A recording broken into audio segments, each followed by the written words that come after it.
Around this time of year, a lot of our kids kind of get stuck in school. They're tired, they shut down.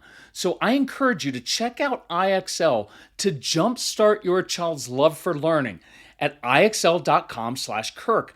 IXL is an online learning program that can be used by any student from K to 12, whether they're struggling in a particular subject or if you're homeschooling.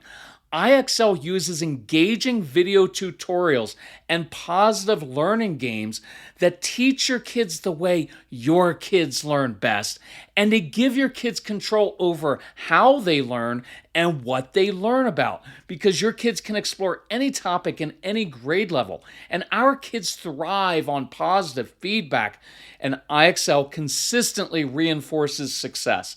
Make an impact on your child's learning. Get IXL now. Calm Parenting Podcast listeners get an exclusive 20% off an IXL membership when you sign up today at ixl.com/Kirk. So visit ixl.com/Kirk to get the most effective learning program at the best price. So Cozy Earth has solved a marriage riddle we've struggled with for years because Mrs. Calm and I have different temperature preferences. But since we began sleeping under the heavenly softness of Cozy Earth bamboo sheets, we both have slept much better. Cozy Earth bamboo sheets and pajamas, they're luxurious, but they're also temperature regulating. So we're sleeping deeper and longer. And you can get 40% off with code CALM at cozyearth.com.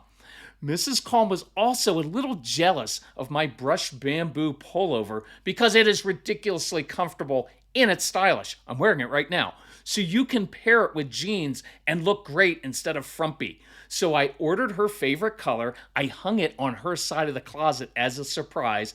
Major bonus points for me. Look, you have no idea how much joy clothes can bring when they are this comfortable. So visit cozyearth.com/calm. Use my exclusive code CALM for 40% off best-selling sheets, towels, pajamas, and more. And let Cozy Earth know you heard about them from the Calm Parenting Guy. It's cozyearth.com/calm with the code CALM for 40% off.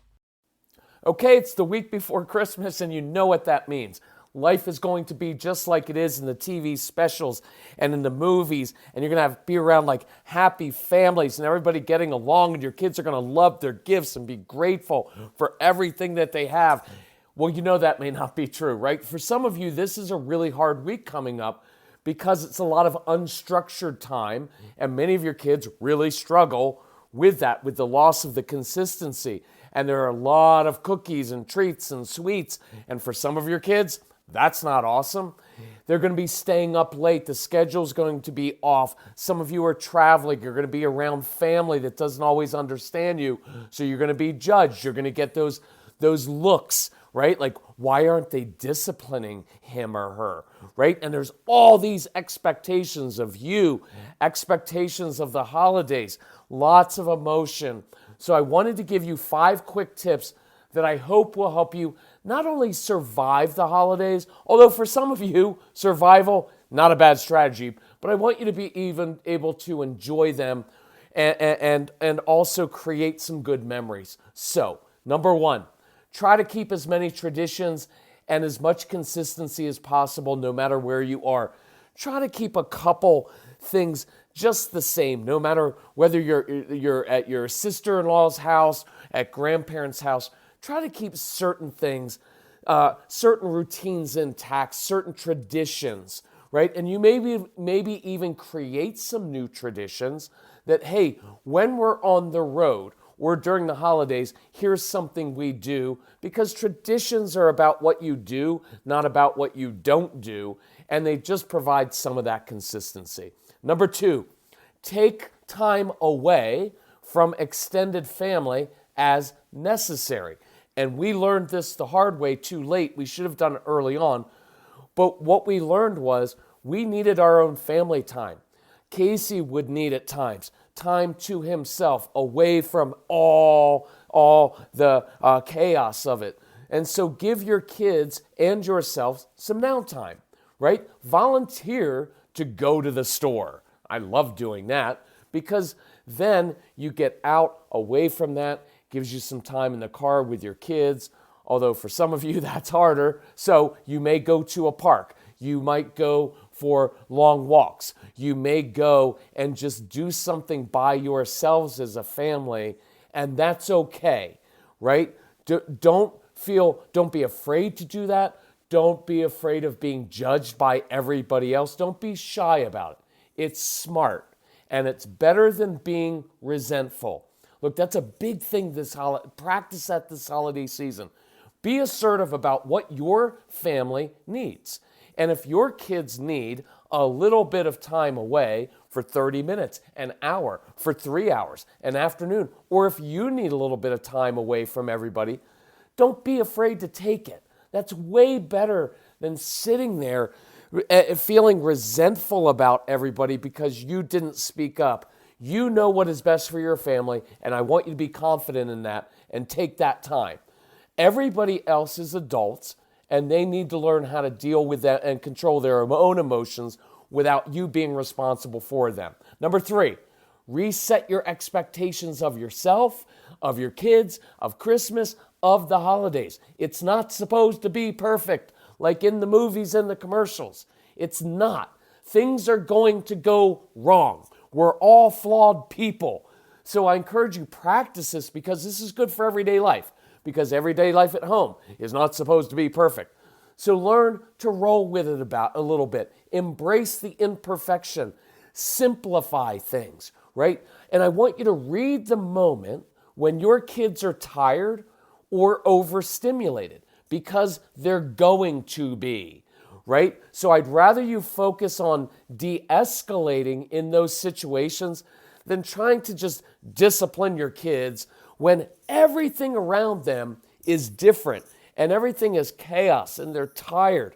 Read the moment and give yourselves some grace as a family, as a couple, right? And give the kids some time to say, you know what?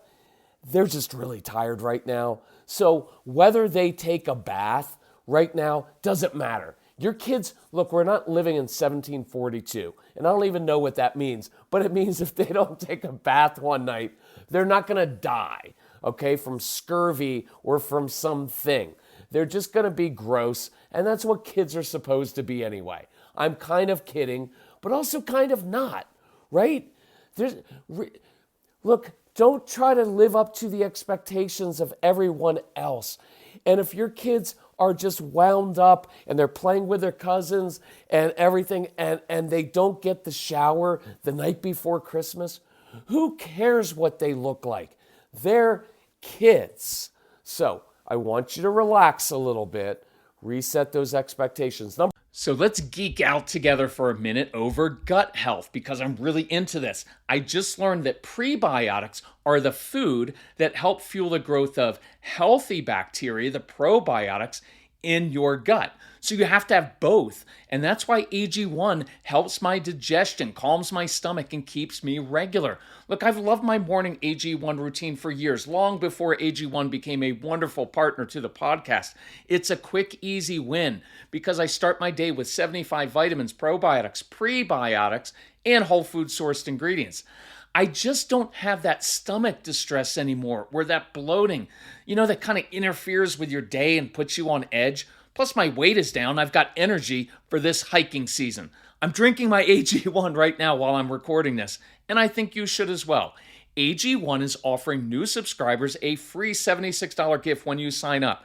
You'll get a welcome kit, a bottle of D3 and K2, which I love, and 5 free travel packs in your first box. So check out drinkag1.com/calm to get this offer. That's drinkag1.com/calm to be kind to your gut. Number 4, relieve yourself of the burden of trying to make everybody happy.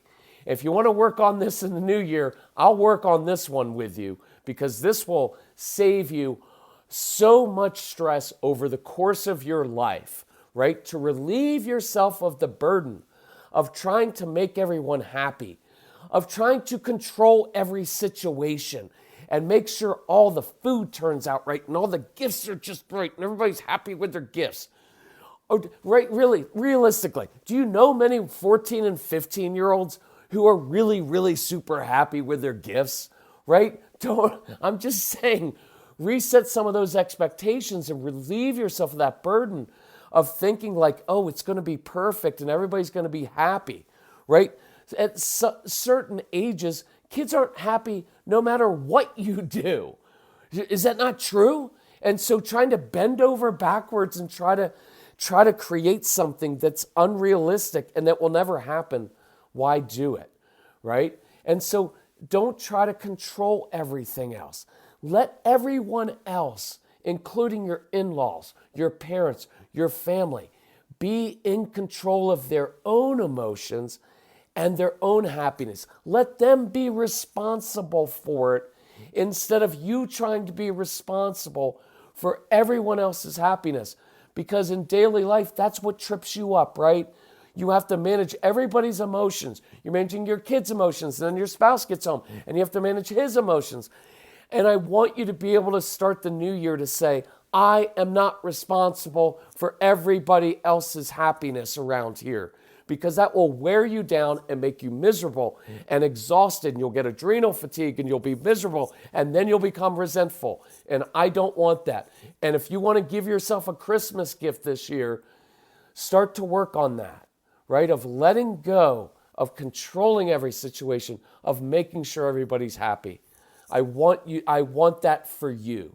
Number 5, set your strong-willed child up for success, right? So if you're going to a relative's house, make sure, let's ask a grandparent, the aunt or uncle, to give your child a very specific mission, using your child's particular strengths, right? Set up projects to do with family instead of just hoping everything's going to turn out right, which you know it isn't, right? Show that skeptical or judgmental aunt, uncle, grandparent, right? How they can help you and can help your strong-willed child instead of just giving you unsolicited advice, i.e. judgment, right? Because here is what would help your strong-willed child. If when they arrived at the family's house, here's what they heard. Jacob, I'm so glad you're here because I need your help. You're really good at doing X. So could you come in and help me put this together? Could you help me do this in the garage, right? Could you help me make this? Sarah, we're so glad that our master builder, artist, chef, designer, architect is here. Could you show us how you make, build, create, cook, solve X? Because we'd really like your help. See, I love that, right? Number 1, gives your child's brain something positive and purposeful to focus on to counter all the chaos, right? And plus, some of your kids sometimes feel the judgment of family or feel different. They don't feel like they're the good kid, and it helps them focus on something. It also helps with anxiety a lot. Number 2, it uses your child's natural gifts and strengths, right? Which builds confidence. Number 3, it helps your child feel helpful, like an adult, and they like that. Number 4, it gives the grandparents and the relatives a concrete way to connect with your kids over something positive, over something your kids are good at doing, and that's not always easy for them. The number 5, it helps counter that incessantly annoying but understandable habit family members have of only asking about a child's school performance. Now they get to see your child in a different light and affirm their unique gifts instead of solely focusing on grades in school, right? Which some of your kids just aren't always great at that. Number 6, teach your potentially judgmental parents, siblings, and relatives why your kids do what they do. I want you to teach them so they understand your child. Give them ways to connect and affirm your child right from the beginning. And that's why I encourage you. I want you, look, if you have our programs, download them onto the app, and you can download them onto your parents, your brother and sister's phones, so your relatives can actually listen to this insight and come alongside to support you instead of judging you. And you can even say, look, would you please just listen to the Strong-Willed Child program? Just listen to that. Or the ADHD Universe, could you just listen to that? And after you listen to that, then we can have a discussion, right? then we would be on the same page and we can talk about it. And I'd love to take advantage of your wisdom because you do have wisdom. But I want you to understand where we're coming from and where our child is coming from. That would help me immensely, right? So if you need help from us, reach out to Casey at Celebrate Calm. Casey, C-A-S-E-Y, at celebratecalm.com. Tell us about your family. We will help you. And we will talk about your situation as a family. We get back to you with concrete strategies and tips because that's what we do. We have a Christmas sale on all of our programs. Find that at celebratecalm.com. You can download it immediately. It's really easy on this app. Right to your phone, your iPad, your computer. So you, your spouse, your parents, your relatives can listen to all of these programs because I want you to start the new year calm and confident. I want you to be able to know how to get your kids to be responsible for themselves and build their confidence. So if we can help you in any way, reach out to us. Thank you for listening. Please share this to other podcasts with other struggling parents. And we do wish you, whatever you celebrate, we wish you a Merry Christmas, Happy Hanukkah. We wish you happy holidays. And we want to start this new year off strong. So just let us know how we can support you. Thank you all. Love you. Bye-bye.